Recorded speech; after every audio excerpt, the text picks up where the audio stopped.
그런 제목의 말씀이 되겠습니다. 이 시간에는 앞에 불을 좀 꺼주시길 바라겠고, 우리 동영상을 잠시 하나 말씀을 듣기 전에 자세히 보셔야 돼요. 뭔가 꼬물꼬물 기어가는데 이게 도대체 뭔가 하고 너무 작게 보이지만 자세히 보면 참 은혜로운 오리 어미가 새끼 10마리를 데리고 8차선의 고속도로를 이게 이제 건너가는 장면을 CNN에서 카메라로 찍었습니다. 한번 보겠습니다.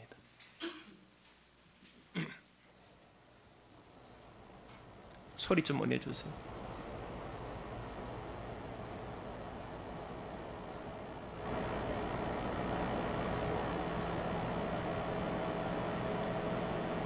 앞에는 어미 오리입니다.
불을 켜주시고요. 무사히 걷는 오리한테 박수 한번 보낼까요? 제가 처음 친구한테 이걸 건네받으면서 야, 너 왜 보냈니? 그랬더니 이 친구가 하는 말이 최 목사, 그 오리가 우리 인생 같지 않나? 아주 그 말에 눈물이 활칵 쏟아지는데 오리 새끼 한 마리와 어미 오리가 내가 살아온 인생 같고 우리 인생 같아요. 여러분, 그 작은 오리가 큰 차가 지나가니까 바람에 날려 막 뒹구는데 이 어미가 새끼 10마리를 데리고 여러분 8차선의 고속도로를 이게 그냥 그대로 횡단하는데 얼마나 위태하겠어요. 이 어미 오리가 저기 안 건너면 우리 새끼들이 다 굶어 죽기 때문에 저기 가야 풀이 있고 가야 거기가 늪이 있기 때문에 대단한 각오를 가지고 이 새끼들 데리고 건너는 이 모습을 제가 한 10번을 봤습니다. 그러면서 마음에 눈물 섞인 기도가 됐어요. 주님, 내 살아오는 인생에 내 오는 걸음걸음마다 이 오리가 무사히 그 위험한 차들과 차가 얼마나 커요. 그 사이사이를 비집고서 무사히 건널 수 있도록 하셨는 것처럼 내 인생에도 늘 주의 도움의 주님의 강한 손이 나를 지켜서 감사합니다. 그런 기도가 일주일 동안의 감격의 기도였습니다. 성도 여러분, 여러분의 인생은 어떠셨나요? 어쩌면 방금 본 이 오리와 같은 위태위태한 인생 아닐까요? 그래서 저 중국의 한자를 쓰는 사람들은 인생이라는 말을 사람 인자를 2개 나무가 기대야 되는 것처럼 두 사람이 함께 협력해야 된다는 것. 그러나 아무리 협력해도 사람이 걸어가는 길이 생이라는 말은 소우자에 날일자가 붙어 있습니다. 다시 말하면 긴 외줄 위에 큰 항소 한 마리가 걸어가는 위태위태한 것이 우리의 인생이라는 거예요. 그처럼 우리는 때때로 위태롭기도 하고 그렇게 우리는 두렵기도 하고 때때로 위험하기도 하고 난데없는 풍파를 만나 참 힘든 것이 우리 인생이지만 오늘 본문의 말씀처럼 저를 한번 따라 신앙으로 고백을 한번 해주시길 바랍니다. 주의 손이 지금까지 나를 붙드셨습니다. 할렐루야. 오늘 방금 본 동영상 머릿속에 늘 생각하시면서 아버지, 나도 어쩌면 저 오리와 똑같아요. 넘어지고 자빠지고 바람 불면 큰 장애물을 만나고 큰 덤부 추록 같은 차들이 지나가는 이 험악한 세상을 내가 걸어왔고 앞으로도 더 걸어가야 되는데 오직 주님의 손이 내 자녀들을, 내 가정을, 내 사업을, 내 하는 모든 일을 주님 꼭 붙들어 달라고 감격스럽게 늘 눈물 지어 기도하신다면 오늘 본문처럼 주의 손이 모든 사람을 붙들어 주께로 돌아오게 하셨는 것 같은 축복을 주시리라 믿습니다. 오직 우리 주성의 성도 여러분은 이 축복을 누리며 꼭 살아가시기를 다시 한번 축원합니다. 우리 인사 한번 하시길 바랍니다. 좌우이름으로 인사 한번 하시길 바랍니다. 주님의 손에 잡히세요. 주의 손이 기다립니다. 예. 주의 손이라는 말, 그냥 성경에서 손이라고 핸드라고 되어 있습니다만 이거는 진짜 주님의, 예수님의, 하나님의 손을 뜻하는 게 아니라 하나님의 능력을 뜻합니다. 하나님의 권능을 뜻합니다. 다시 말하면 우리는 불가능한 일들, 도저히 내가 애를 써서 안 되는 일들 하나님이 손으로 탁 잡으시면, 하나님이 하겠다고 하시면, 하나님의 손에 붙들리면 거기 역사가 일어나는 거예요. 체질이 안 되는 사람도 하나님의 손에 잡히기만 하면, 하나님이 쓰시겠다 그러면 그때부터 인생은 수지 맞는 인생, 팔자가 고쳐지는 인생, 대단한 사람으로 변화되고 바뀌어지는 거예요. 교회 안에 믿는 사람에게 성경 바이블이 있듯이 심리학을 전공하는 또는 정신의학을 공부하는 모든 의사들에게 바이블, 성경과 같은 것이 DSM-4라고 하는 책입니다. 이거는 줄임말인데 이게 뭐냐? 전 세계 모든 사람들의 병을 다 나열된 모든 병에 대한 규정을 지은 책인데 그 책 두께가 엄청 두꺼워요. 모든 의사들에게는 그 책이 하나씩 있는데 거기 안에 보면 문화적 정신병이라는 한 챕터가 있습니다. 그 문화적 정신병 안에는 한국인에 대한 정신병이 두 가지가 수록되어 있는데 전 세계 어느 나라도 없이 한국인에게만 있습니다. 첫 번째 병이 신병, 귀신병인 거예요. 몸은 아파요. 병원에 갔는데 답이 없어요. 집에 오면 아파요. 계속 눌려 살아요. 유독히 한국 사람에게만 귀신이 들어있는 귀신에 의한 귀신병, 이게 여러분 세계 정신의학서에 이게 한 병으로 현재 규정이 되어 있는, 이걸 보고 신병인데 그 신병을 거기는 왜 왔느냐? 제사와 우상 숭배 때문에 왔다고 규정되어 있는 거예요. 많은 제사를 지내고 많은 조상신을 섬기다 보면 그래서 그 해외에서 이 책이 만들어졌는데 그 의학계에서 이렇게 한 거예요. 한국인들에게는 모든 마음속에 조상신이 있어서 조상신에 의하여 귀신병이 왔다라고 하는 게 이걸 보고 뭐냐? 신병이라는 거예요. 두 번째 병이 한국인에게 있는 게 뭐냐? 화병입니다. 화병. 많이 들어보셨지요? 내 안에 있는 분노를 이게 주체할 수 없고 분내를 어떻게 해소시키지는 못하여 억누르다 보니 만들어진 병이 화병. 이 화병 때문에 저와 여러분의 삶 속에 특별히 여인네들에게는 굉장히 또 다른 병으로 만들어가는 무서운 병 중에 하나입니다. 그런데 이제 이 화병이 여러분 50대, 60대, 30, 40대 아주머니에게 있는 게 아니라 이게 청소년들과 심지어 아동부 아이들에게도 화병이 와 있어요. 어린아이들이 정신병원을 갔는데 진단해보니까 그 병이 화병이라는 거예요. 아이들에게 화병이 왜 왔을까라고 연구를 해보니 이 아이들에게 화병이 온 원인은 첫째 엄마와 아빠에게 있는 거예요.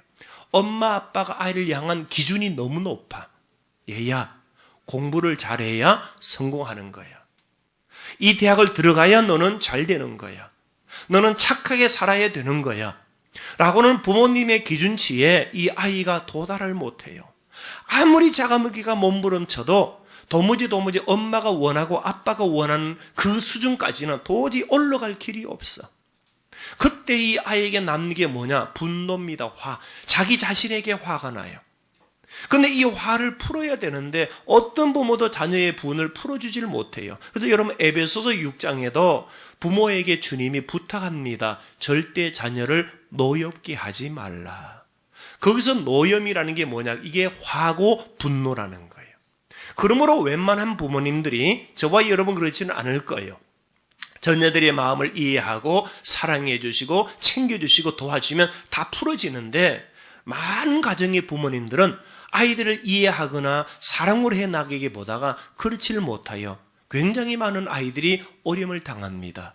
하지만 여러분 그런 아이일지라도 오직 예수 그리스도 안에서 믿음으로 살아갈 때 주의 능력의 손이 이 아이들을 붙잡아 능력으로 이끌어가리라 믿습니다. 성경 속에는 아이 중에 나사로가 2번 나옵니다. 두 사람이나 똑같은 이름의 두 사람이 나와요. 한 나사로는 죽었다가 3일 만에 부활한 나사로입니다. 그리고 그 나사로 덕분에 수많은 사람들이 예수를 믿고 병이 고쳐지게 되고 엄청난 주님의 복을 받았으며 그는 이전부터도 예수의 사랑을 독차지할 만큼 참 예수님의 사랑을 많이 받은, 그래서 그 나사로의 부분을 읽을 때마다 저와 여러분은 거기에 관심을 갖게 되고 부러워하게 되죠. 또 한 아이 나사로가 누구냐? 부잣집 앞에 있었던 거지 나사로입니다. 그 아이는 태어나는 출생이 없어요. 어떻게 했는지를 몰라요. 갑자기 나사로가 나타나는데 그 아이는 이렇게 나옵니다. 그는 거지요. 거지요.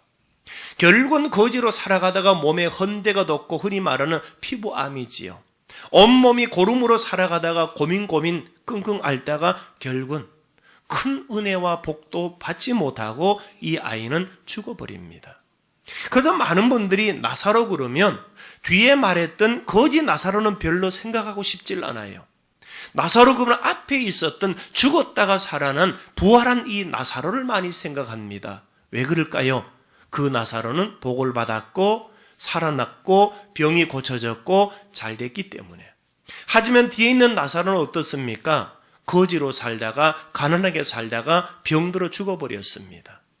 그런데 여러분, 우리 주님은 둘 다 똑같은 나사로에게 부유하게 살았던 나사로도 거지처럼 살았던 나사로도 우리 주님은 주님의 손으로 붙들어 결국은 이들 모두가 천국에 가게 만들어 주신 것.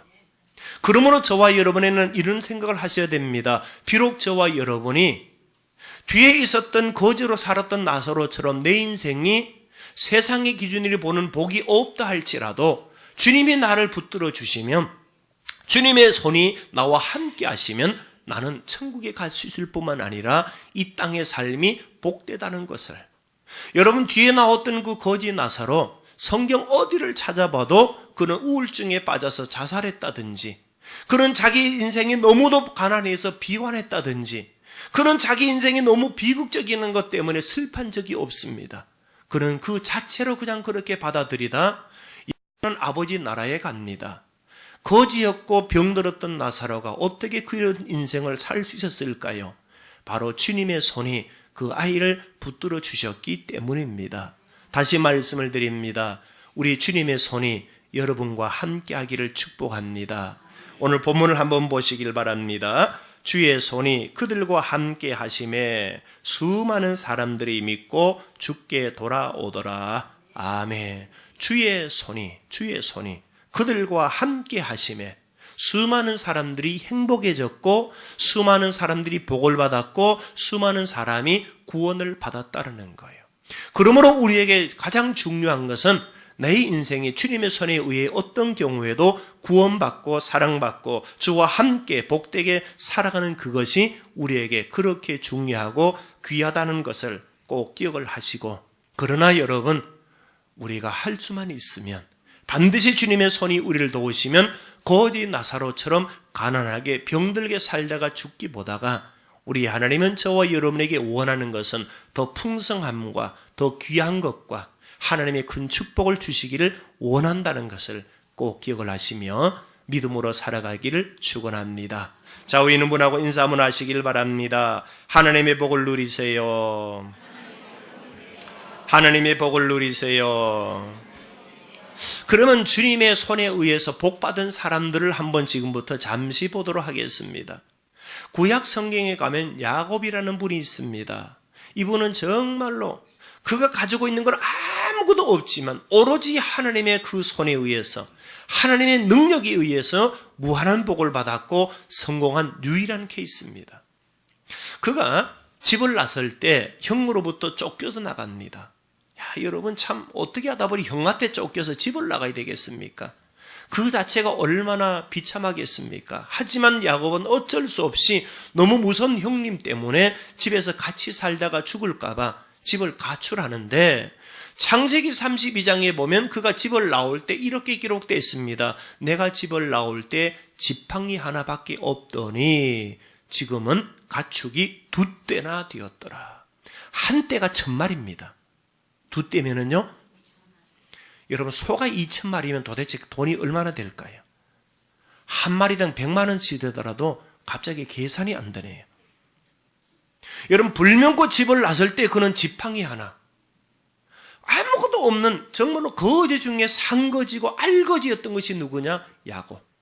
근데 이 야곱이 지팡이 하나 들고 집을 나설 때 베델이라는 큰 바위 앞에서 하나님 앞에 서원을 합니다. 주님, 지금 내가 형이 무서워 도망가지만 내가 주님을 끝까지 믿겠으니 주님 나를 손으로 지켜주신다면 언제나 내가 온전한 11조를 드리고 주를 위해서 살겠습니다. 하나님과 야곱이 내기를 하는 거예요.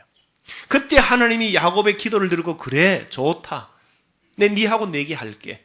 그때부터 하나님이 야곱을 지키시는데 이게 참 외삼촌이 여러분 그런 못된 외삼촌이 어디 있나. 욕심이 많기를 하늘을 찌르는 거예요. 우리나라에 있는 놀부 저리 가랍니다. 스크루지 저리 가랍니다.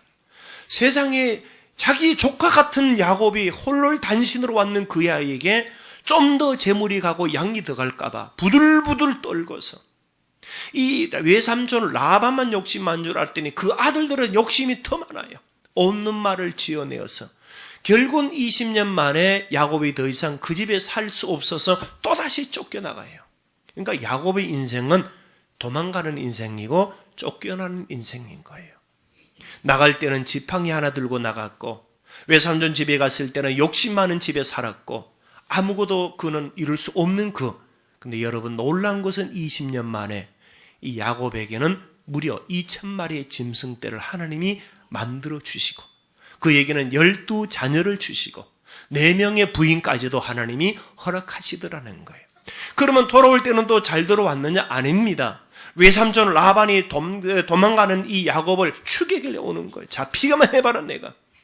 근데 도망오는 야곱에게 앞에는 누가 있습니까? 형 에서가 오기만 해봐라. 와, 잡히기만 해봐라, 오기만 해봐라. 야곱이 어디 갑니까? 2,000마리를 가지고. 옛날처럼 지팡이 하나면 산으로 둘로 어딘지 도망가겠으나 이제는 그리 할 수도 없습니다. 너무 하나님이 축복을 많이 주셔서 이제는 너무 커버렸어요. 그가 마지막 하나님 앞에 기도합니다. 주님, 뒤에는 외삼촌이 따라오고 앞에는 형이 있는데 주님 내가 어디로 가야 할까요? 하나님, 나를 주님의 손으로 붙잡아 주십시오. 그 순간 하나님이 정말로 손으로 임하셔서 외삼촌 라반에게 말합니다. 너는 야곱을 손대지 말아라. 내가 그를 지키는 자다. 너가 야곱을 해하고 손대면 내가 너를 영원토록 치고 너의 후손들을 쳐버리리라. 그때 라반이요 깜짝 놀라는 거예요. 야곱은 아무것도 아니고 이거는 내 마음대로 해도 될 줄 알았던 야곱이 세상에 하나님의 손으로 지키는 자였더니 그제서야 라반이 깨달아요. 아하, 그래서 야곱이 내가 그렇게 욕심을 부려도 야곱의 인생을 내가 뺏을 수 없었구나. 그제서 야반이 항복을 하고 하나님, 내가 이제 나도 야곱처럼 믿음으로 살겠나이다. 할렐루야. 이제는 문제가 뭡니까? 앞에 형입니다. 형은요 라반보다 더 독한 인간이에요. 그냥 이게 오기만 해봐라 내가 다 그냥 400명의 군사를 거느리고 야곱이 오면 한 번에 쳐버리려고 기다리는 그때 야복강에서 또다시 야곱이 하나님께 기도합니다. 주님, 주의 손으로 나를 지켜주옵소서.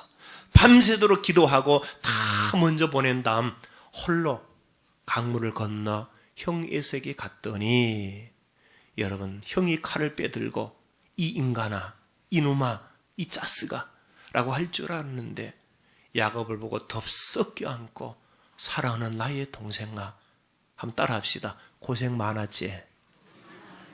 야, 여러분 400명을 데리고 야곱 동생 죽이려고 왔던 그가 하룻밤 사이에 확 심경의 변화가 일어나요. 여러분 어떤 어려움이 있을 때, 사람 때문에 너무 힘들 때 기도하십시오. 우리 하나님은 나를 바꾸시든지 그 사람을 바꾸십니다. 놀란 기적이 벌어지는 거예요. 엄청난 기적이 벌어지는 거예요. 그 이후로부터 야곱은, 근데 여러분 그 야곱의 인생의 고난이 끝날 줄 알았더니 세상에 또다시 고난이 오는데 뭡니까? 위로 형들이 동생 요셉을 팔아먹어 버렸어요. 12 중에 가장 야곱이 사랑하는 제일 이쁜 아들이 요셉인데 아유 형들이고 막 형한테 아버지한테 안갚음 하려고 동생 요셉을 팔아먹어 버렸어요. 그때부터 야곱은 매일마다 눈물의 인생, 눈물로 밥을 먹고 살아가는데 너무너무 힘들어요. 하지만 여러분, 중략을 하고 훗날 어떻게 됩니까? 요셉 덕분에 야곱이 호강하잖아요. 사랑하는 성도 여러분, 하나님이 우리를 붙드시면, 하나님의 능력의 손으로 우리를 지키시면 자식복, 자식덕 받을 줄로 믿습니다. 여러분, 일찍이부터 믿음으로 자녀를 잘 키우시고 정말로 신앙으로 잘 키우십시오. 그래서 노년에는 자녀 덕 보고 살아야 돼요. 우리가 젊은 날에는 하나님의 자녀들이 내 덕 보고 살지만 이제 나이가 들어서는 자녀들 보고, 자녀의 덕을 보고 살아가는 것이 바로 부모인 것이죠. 오늘 하나님께서 야곱을 주의 손으로 딱 붙들으시니 수많은 공격과 위험과 수많은 것들을 어려움 받았으나 그때마다 하나님이 지키시는 거예요. 앞에서 보셨던 오리 가족, 어미 오리가 결단을 내립니다. 얘들아, 이거 건너야 돼. 그래야 우리가 먹이감이 있고 우리가 살 수 있어. 갈 수 있겠니? 그 새끼 오리가 뭐라 그랬게요? 혼자 이리 생각해 봤어요. 엄마가 가면 나도 갈래요. 안 그럴 것 같습니까? 그리고 엄마가 먼저 앞에 건넙니다. 엄마가 참 의리예요. 김보성처럼 의리가 있어요. 너희들 먼저 가네, 뒤따라갈게. 그게 아니라 어미 오리가 먼저 앞서가는데 큰 차가 지나가도 엄청난 어려움이 있어도 어미 오리는 사이사이를 피해서 갑니다.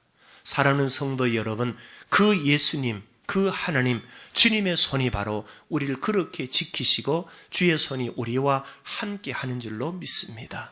아무리 나에게 야곱처럼 아무 것이 없어도, 다른 드러낼 것도 자랑할 것도, 내 인생 속에는 정말로 그와 같은 어려움이 많을지라도 오늘 본문처럼 주의 손이 지키시면, 주의 손이 권능으로 임하시면, 주의 손이 능력으로 하면 현재 여러분이 있는 처지와 가정과 하는 일들과 사업과 그 모든 것 반드시 하나님이 또 지키시고 지키셔서 위험으로부터 건지시고 고난으로부터 건지시고 모든 것으로부터 헤어나게 하시리라 믿습니다. 그래서 우리는 행복한 자요, 그래서 우리는 기쁨이 가득한 자인 거예요.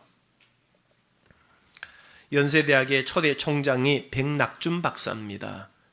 백낙준 박사가 쓴 자서전에 보면 그 가정이 어떻게 복음이 들어왔고 예수를 믿은지가 나오는데 참 감명 깊어요. 그분의 아버지, 백낙준 박사의 그 아버지가 있는데 백사경 씨라는 분인데 이분이 직업이 뭐냐? 점쟁이입니다. 일찍이 신을 받아서 점을 치고 푸닥거리하는 남자 점쟁이인 거예요. 그러니까 여러분, 점쟁이니까 그 당시 조선시대에 돈을 많이 벌었어요. 구한말에. 한 번씩 나가면 뭐 돈 떨어지면 좀 더 세게 부르면 되고 돈 많으면 적게 부르면 되고 그냥 기분이에요. 자기 기분. 뭐 이쁜 사람 만나면 적게 부르고 대충 생긴 사람 보면 많이 부르고 뭐 하여튼 그래서 하여튼 돈을 엄청 우려다 보니 첩이 5명. 아주 그냥 그 마을에서는 떵떵거리는 가부 중에 한 사람. 어느 날 그 마을에 선교사 데이비드라는 선교사가 갔고 이 선교사가 쪽지 복음서를 하나를 주면서 그분에게 말합니다. 당신 예수를 믿지 않으면 당신도 지옥 가지만 당신들 자식들도 불지옥에 떨어집니다. 또박또박 그 당시 조선말로 한마디 한마디를 천천히 했는데 하나님의 역사가 일어나고 하나님의 손이 그 사람들을 잡으니 이 머릿속에 그 말이 사라지질 않아요. 밤에 잠을 자도 선교사가 뚜벅뚜벅했던 말이 떠오르고 당신 예수 믿지 않으면 지옥 가고 당신 자식들도 망합니다. 이 말. 그때부터 이것이 도무지 지워지지 않으니까 점을 치고 구설하더라도 머릿속이 신기가 와야 되는데 신기가 오지 않고 자꾸 하나님의 선교사의 말이 들리다 고민하다가 그만 병이 났어요. 더 이상 이제는 점을 칠 수도 없고 구설할 수도 없습니다. 그때 큰 병이와 마지막으로 부인을 불러서 안주머니에 있었던 지난날 선교사가 준 쪽지 하나를 전해주며 여보 그것 좀 읽어주시오. 조선말로 된 전도지를 하나씩 읽어 내려가는데 세상에 이 사람이 이 백낙준 씨 아버지가 눈에서 눈물이 뚝뚝 떨어지면서 그냥 하나의 전도지 내용을 듣고 마음에 통에 잡아가며 회개를 합니다. 하나님 내가 이제는 예수를 믿겠습니다. 여러분 6개월 만에 그 선교사의 말 한마디 때문에 이분이 주를 믿기로 하고 백사경 씨가 그 마을에 세워진 작은 교회를 나가요. 그러니까 온 동네 사람들이 세상에 점쟁이가 교회 나왔다고 더 난리라. 예수님 만나는 것보다가 점쟁이 교회 나온 게 더 신통한 거예요. 점쟁이 보러 교회를 더 많이 옵니다. 야, 희한합니다. 우리 교회도 점쟁이 한 번만 오면 좀 점쟁이 보러 안 오겠습니까? 얼마나 사람들이 많이 오는지요. 예수를 믿는 사람, 점쟁이 보러 오는 사람, 하여튼. 그런데 이분은 쑥닥쑥닥 누가 그리더라도 거기 계시지 않고 너무너무 신병이 커졌으니까 오직 예수만 믿기라고 하는데, 이 교회가 커지면서 드디어 건축을 할 때 백사경 씨가 자기가 그동안에 벌었던 모든 것 다 첩들을 집으로 돌려보내고 전 재산을 팔아 교회 건축하는데 연보를 드렸더니 가난해지게 된 거예요. 오도갈 수 없는 이제는 가난한 신세가 됩니다. 그때 선교사님이 백사경 씨 가족들을 그 세운 교회에 사찰 집사로 하자면 집사는 아니었으니까 관리하는 사찰로 그 가족을 불러들인 거예요. 그리고 이 선교사님이 그 백사경 씨의 맏아들인 백낙준 씨에게 영어를 가르칩니다. 근데 백낙준 씨가 얼마나 똘똘한지 영어를 꽤나 잘해요. 평양에 고등학교를 보냈습니다. 영어를 잘합니다. 고등학교를 졸업했습니다. 그때 선교사가 미국에 편지를 보내고 내 한 아이를 보낼 테니 이 아이를 받아달라고. 미국의 북장로교회에서 백낙준이라는 아이를 최초의 장학생으로 받아주어서 프리스톤 대학과 예일 대학과 그리고 또 한 대학, 3개 대학을 다니면서 박사학위를 3개 받는 거예요. 그리고 이 사람이 한국에 돌아와 세운 최초의 연희대학, 연희전문학교가 지금의 연세대학이고 거기에 최초의 총장이 되는 거예요. 여러분, 한때는 그분은 점쟁이였고 한때는 가난했으나 오직 예수 그리스도를 믿음으로 인하여 주님의 손이 임하시니까, 주의 손이 함께 하니까 주께서 그 가정을 일으키시더라는 거예요. 여러분, 이런 말씀 많이 들으셨지요? 자수성가. 무슨 뜻입니까? 자기 힘으로 가문을 일으켰다.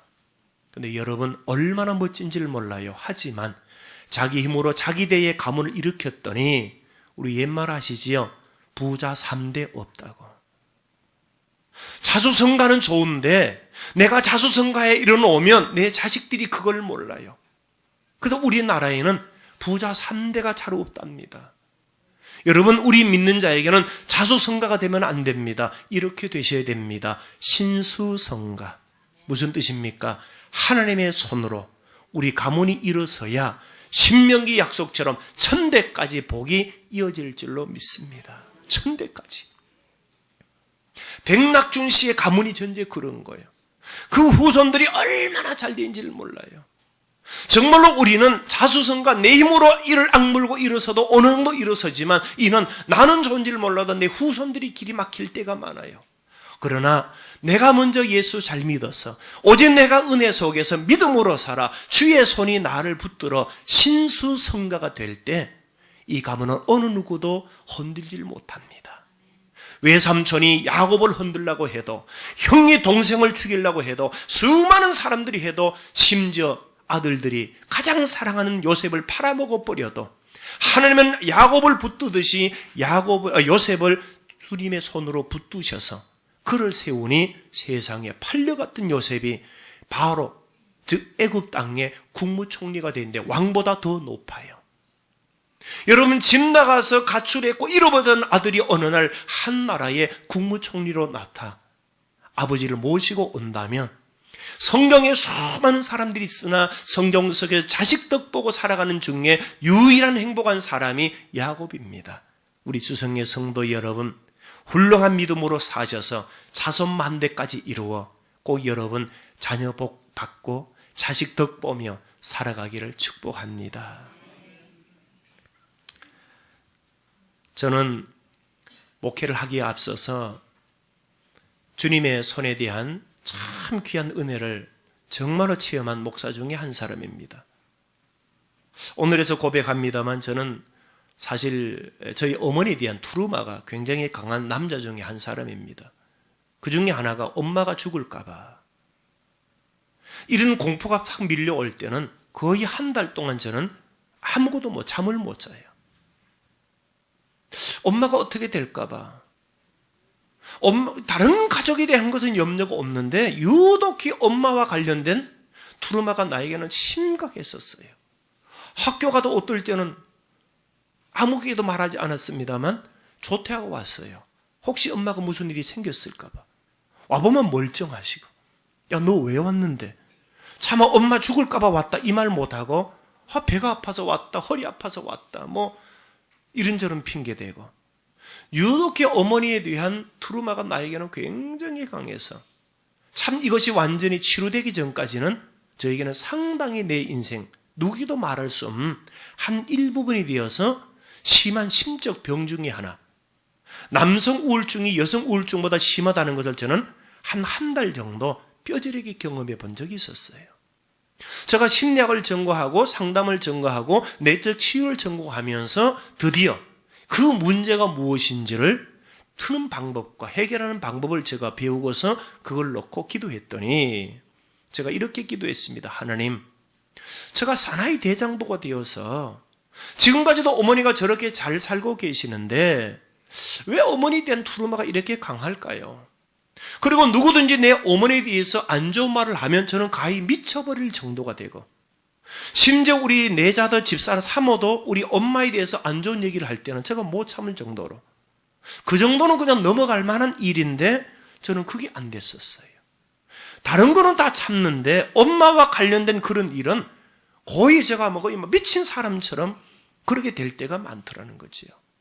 이걸 놓고 여러분 정말로 홀로 고뇌하며 한 달 동안 기도하는 어느 날 주님이 나에게 환상을 하나 보여주시는데, 야, 저는 그게 그렇게 클 줄 몰랐었어요. 저희 집안이 제사를 참 많이 지는 집안이고, 저희 집안은 대대로 절대 기독교가 돼서는 안 될 집안이 저희 집안입니다. 철저했습니다. 그냥 감히 십자가가 들어오고 찬송이 들어오고 믿음이 들어왔다는 것은 집안이 완전히 이거는 둘 쪽에 날 만큼 아주 완고한, 여러분 최가들은요 앉았다 일어나 풀 다 죽는 거 아시지요? 우리는 뭐 풀 빌 필요 없어요. 그냥 쓱 누웠다 일어나 보면 풀 다 죽어버릴 정도로 외고집스럽지, 옹고집에 곱슬에 뭐 옥리에 하여튼 고집은 다 타고나는 게 저희 집안입니다. 그러니 거기에 복음이 들어온다는 게 얼마나 힘들겠어요. 그런데 저희 어머니가 이 최가들이 고집을 띄엄는 진주 강씨, 이게 이기더라는 거예요. 그러니 매일마다 싸움과 저희 집안 어른의 실패로 가문이 완전 쫄딱 망하는 막 겹치기 어림이 많다 보니 할아버지와 어머니가 매일 싸웁니다. 하루도 안 싸울 것을 볼 날이 없을 정도로 늘 마음으로, 하나님 아침에 좀 할아버지 어머니가 안 싸우게 해주십시오. 왜? 싸우는 걸 보고 학교 가면 공부가 안 돼요. 제가 여러분 중학교 때는 공부 좀 했는데 초등학교 때는 진짜 공부를 못했어요. 못해서 못한 게 아니라 물론 IQ가 2자리이기 때문에도 그럴 수 있지만 그건 별로 영향력이 없고, 너무너무 싸우는 걸 보고 나면 하루 종일 집에 가서 그 광경을 새로 볼 때까지, 화해하는 걸 볼 때까지는 간이 두근거. 그래서 제가 여러분 간이 약해요. 좀 간이 부어야 되는데 붓지를 못해요. 겁이 많아요. 저보고 너무 여러분 욱박 지르지 마세요. 저 절대 저보고 욱박 지르면 저는 막 간 떨어져 가지고 저는 심장마비로 죽을 수도 있어요. 그런데 이 어머니가 그런 싸우는 어느 날 우리가 보는 앞에 할아버지 앞에 되들면서 하는 말이, 으이씨 이 집안 꼴 망한 걸 보고 내가 나간다 라고 하더니 진짜 어머니가 보따리를 싸더니 이 집안 망하라고 저주를 퍼붓고는 가버리는 거예요. 그때 제가 어머니를 따라가며 치마를 잡았었어요. 엄마 가지마 우리 어떻게 살라고, 엄마 가지마 막 울었었어요. 그래서 저희 어머니가 얼마나 화가 났는지 얼굴을 벌컥 해가지고, 와 여러분 강씨 무서워요. 나는 강씨 그렇게 무서운 줄 몰랐었어요. 우리 교회 강씨들은 안 무서울 텐데 우리 강미경 집사님 착해요. 예. 최성덕 집사님 별로 안 무섭지요, 그죠? 예, 봐요 우리 좀 무섭지요. 예, 그래 뭐. 어이 세상에 아들이요 막 옷자루 그 치마자루 붙들고 매달리는데도 어머니가 매몰차게 네 할배하고 잘 살아라. 아직도 아니죠. 네 할배하고 잘 살아라. 그리고는 여러분 저희 집이 산 중턱에 있는데 뒷산을 넘어가 버리는데 그 가을 이 노을이 비치는 곳에 뒷산에 어머니가 뒤도 안 돌아보고 그냥 넘어가 버리는 거예요. 저는 마지막 가면서 엄마가 그래 뒤로도 보러 보면서 그래 잘 있어 나 가야 돼 라고 하면 좀 위로가 되겠는데, 아무것도 안 하고 매몰차게 그런 저주를 한마디 퍼붓고는 딱 넘어가는데 그 순간 어린 나이에 정말로 가슴이 터질 것 같더라는 거예요. 정말로 그 어린 나이인데도 뭐 어떻게 해야 될지 모르는데 저는 긴 세월 살며 그게 다 추억으로 잊어졌다고 생각했었어요. 근데 그게 나에게는 나를 버리고 간 어머니에 대한 트루마가 나에게 많이 남아서, 물론 그 뒤에 어머니가 왔어요. 돌아왔어요. 그러니 아직까지 있죠. 계속 안 가버렸으면 왔어요. 근데 나에게는 그게 트루마로 남았는데 그 이후로 나에게는 엄마에게 무슨 일만 있으면 저는 공포가 오는 거예요. 주님, 내가 이렇게 어떡합니까? 나를 고쳐주십시오. 그때서 이걸 놓고 한 달 기도하는데 환상 속에 그 장면이 다 보여지는데 어머니가 나를 버리고 뒷산을 넘어가는 거. 그때 저는 엉엉 울고 있는 장면 속에 다시금 햇살이 싹 비춰지더니 주님이 구름 같은 흰 선을 보여주시면서 저희 어머니를 뒤로 밀어서 다시금 그 산을 넘어서 집으로 돌아오게 하는 거예요. 그리고 주님의 음성이 내 마음속에 들립니다. 아들아, 너희 어머니를 다시금 집으로 돌아오게 내가 했다. 내가 너희 어머니를 내 손으로 붙잡았고 내가 너도 내 손으로 붙들리라. 그 환상 속의 이 음성을 듣 이후로부터 얼마나 마음의 위로가 되고, 그때부터 이제는 여러분 저희 엄마 누가 욕해 보세요. 절대 저는 이제는 화 안 내요. 편안해요. 근데 참 놀라운 것은 그 이후로 제가 목회길로 들어서고부터는 2번 죽을 위기를 만났어요. 한 번은 교육전사 때 연탄 가스를 마셔서 정말로 장가가기 전에는 우리 집사람도 못 만나고 그 가스실 큰 통 속에 8시간 동안 죽다가 살아났어요. 그 이후로 저는 우리 가족을 태우고 차를 몰고 가는데 앞에 큰 차가 와서 정면으로 우리 차를 박아서 정말 한 달 동안 가족들이 다 죽을 위기. 그때서 환상을 보면서 옳거니 하나님이 나와 약속, 내가 손으로 너를 붙들이라는 약속처럼 죽음의 위기에서 나를 건지셨구나. 할렐루야. 사랑하는 성도 여러분, 이거는 목사의 간증만이 아니라 예수 그리스도를 믿고 주를 의지하고 주만 바라보고 살아가는 사람, 내 믿음이 크고 작고를 상관없이 우리 하나님은 반드시 오늘 본문처럼 주의 손이 모든 사람을 붙드신 것처럼 우리 주성의 모든 성도를 붙드시리라 믿습니다. 위험에서 건지시고 고난에서 건지시고 아픔에서 건지시고 어떤 속에서도 반드시 하나님은 저와 여러분이 잘되게 하심을 꼭 믿으시고 한번 따라합시다. 주님, 주님의 손으로 내 가정과 내 인생을 붙잡아 주옵소서. 할렐루야. 꼭 그런 믿음으로 살아가기를 축원합니다. 거룩하신 하나님 아버지, 주의 손이 임하기를 원하며 주의 능력이 임하기를 원하며